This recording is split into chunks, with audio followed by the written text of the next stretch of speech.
मैं ये जो वीडियो बना रहा हूँ ये डायरेक्ट एंड इनडायरेक्ट और इसको नरेशन भी कहते हैं, इंग्लिश ग्रामर में आता है। बहुत ज़रूरी है ये नरेशन। डायरेक्ट इनडायरेक्ट, डायरेक्ट बात होती है, उसी बात को आपने दूसरे को इनडायरेक्ट बताना है, उसको नहीं पता होता जिसके साथ आपकी बात हुई है, तो इसको नरेशन कहते हैं। जैसे पहले मैंने कहा कि he says to me I know how to swim, तो वो मुझे कहता है कि मैं जानता हूँ, तैरना जानता हूँ। अब ही जो है ये सब्जेक्ट है, सेज वर्ब है, और मी जो है ये ऑब्जेक्ट है, और ये आई सब्जेक्ट है। ये हमें चीज़ें चाहिए क्योंकि रिपोर्टिंग वर्ब ये है, रिपोर्टिंग वर्ब, और ये है रिपोर्टेड स्पीच।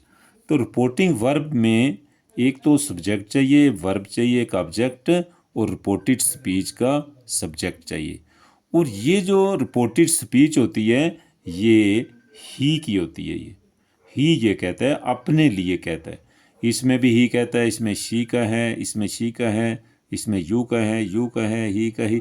जो भी यहाँ सब्जेक्ट होगा उसकी ये स्पीच होगी, वो अपने लिए ये बात कहता है। जैसे मैंने लिखा है he says to me I know how to swim, तो अब ये कैसे होगा? अब ये सिंपल सेंटेंस है, रिपोर्टेड स्पीच का ये जो सेंटेंस है ये सिंपल है, और यहाँ सेज है, इसलिए यहाँ क्या होगा? ही टेल्स मी। ही टेल्स मी अगर सिंपल है तो फिर क्या लगेगा? That he knows how to swim. Knows क्यों लगा? क्योंकि आई नो ये प्रेजेंट इंडेफिनिट टेंस है, इसके लिए टेंसेस बहुत ज़रूरी हैं। जब तक आपको टेंसेस नहीं आएंगे, सारे टेंसेस मैंने भेजे हैं, उनको एक एक दो बार देखो, और अगर समझ नहीं आता तो आप कमेंट्स लिखें कि हमें जी फलाना टेंस दोबारा भेजें या क्या करें, कैसे समझाएं। पूरा आपको समझना चाहिए कि रिपोर्टिंग वर्ब क्या है, रिपोर्टेड स्पीच क्या है, सब्जेक्ट क्या होता है, वर्ब क्या होता है, ऑब्जेक्ट क्या होता है, फिर रिपोर्टेड स्पीच का सब्जेक्ट, सारा काम जो है वो इसका जो टेंस है ये चेंज नहीं होता, ना ही चेंज होता, ना मी, ये कुछ भी चेंज नहीं होता। सिर्फ सेज की जगह टेल्स होगा या आस्क्स होगा, या बाकी और जो बात में कैसे कैसे सेंटेंस आएंगे वो उस पर डिपेंड करता है। तो पहले का क्या है? He tells me that he knows how to swim, कि वो जानता है तैरना। दूसरा सेंटेंस में लिखा है शी सेज टू हिम, वो उसे कहती है आई was present in the class, मैं क्लास में हाजिर था, या मैं क्लास में हाजिर थी। शी है ये सारी शी की स्पीच है। जो भी यहाँ होगा, अगर शी है तो ये स्पीच सारी शी के लिए। तो जो भी फर्स्ट पर्सन होगा वो सब्जेक्ट के तहत, she says to him I was present in the class, she tells him, to नहीं, टू जो है वो गायब हो जाएगा, शी टेल्स हिम, और जब कामे रिमूव करेंगे तो दैट लगेगा।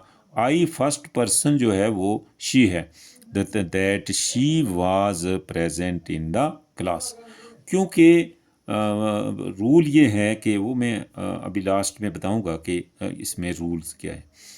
यू से टू, अभी तीसरा है यू से टू हिम, आप उसको कहते हो I want to pass my exam, I want to pass my exam, तो ये यू की स्पीच है, ये यू की स्पीच है, यू।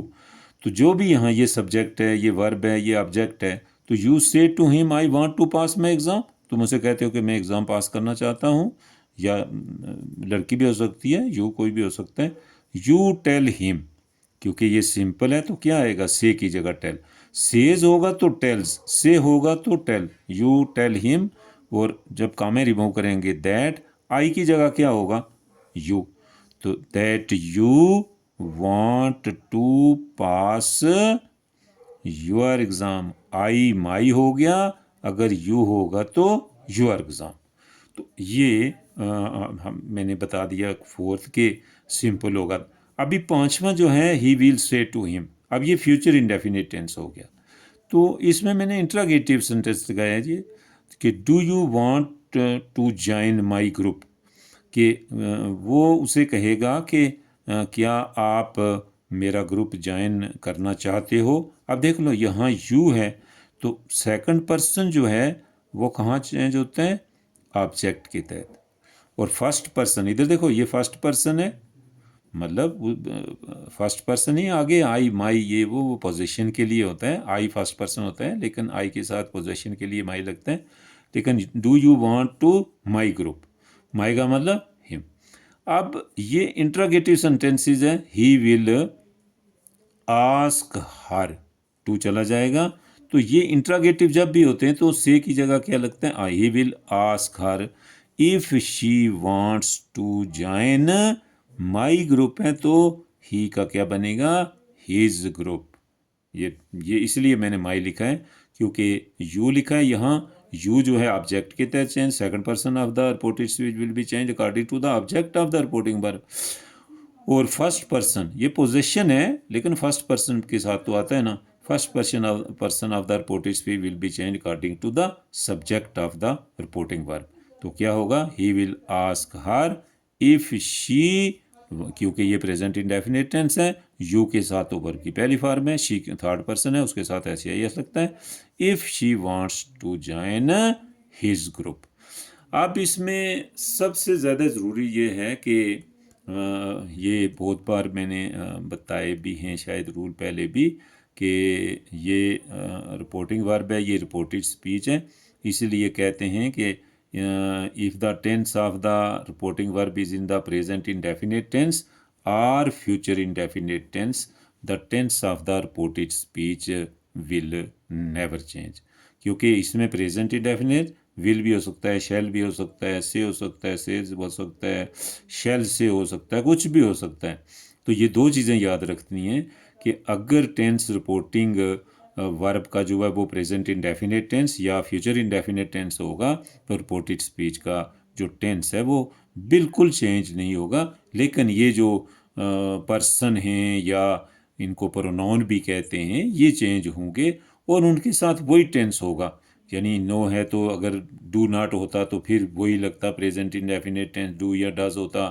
फिर वाज है तो दूसरा वर है वही लगेगा, हैज़ हैव है तो वो लगेगा, हैड है तो हैड ही लगेगा, विल है तो विल ही लगेगा, शैल है तो शैल विल शैल होगा, जो भी मतलब वो उसमें वही रहेंगे, इसके टेंस चेंज नहीं होते। क्योंकि वो दूसरी बात है कि अगर इधर से की जगह सेड होगा तो फिर आगे वाले सारे टेंस जो हैं वो चेंज हो जाएंगे। तो इसलिए ये जो जितने हमने ये बताए हैं। दूसरी बात, सिंपल सेंटेंस, अगर ये सिंपल हो या नेगेटिव हो तो फिर हमें टेल्स या टेल्स लिखना पड़ेगा अगर सिंपल या नेगेटिव हो।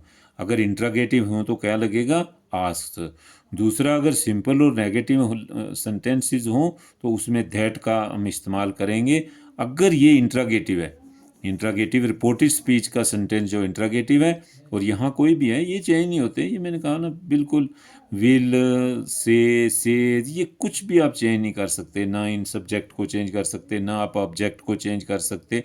सिर्फ आप से की जगह सेज टेल्स लिख सकते हैं, सेज की जगह आस्क लिख सकते हैं, विल से की जगह विल आस्क लिख सकते हैं, विल से लिख सकते हैं, शैल से लिख सकते हैं, और कुछ नहीं। अगर इंट्रागेटिव होगा तो क्या लगेगा, इफ़। बाकी ये सेकंड पर्सन जो है वो पहले बता दिया कि first person of the reported speech will be change according to the subject of the reporting verb, और second person of the reported speech will be change according to the object of the reporting verb. और दूसरी बात के अगर इधर he she, इसमें reported speech में अगर he she it they third person नाम होगा, कोई भी हो, third person of the reported speech will never change. आप इसको एक दो बार देखें, फिर कमेंट्स लिखेंगे समझ आई है कि नहीं आई है। दो दो बार देखें, तीन तीन चार चार बार भी कभी कभी नहीं समझ आती, मगर अच्छे दिमाग लगा के अच्छे देखें, क्योंकि ये बहुत ज़रूरी है। ये एग्ज़ाम में भी आते हैं, 8th 9th 10th में तो बहुत ही ज़रूरी है। और इसको आप लाइक भी करें और सब्सक्राइब भी करें। Thank you.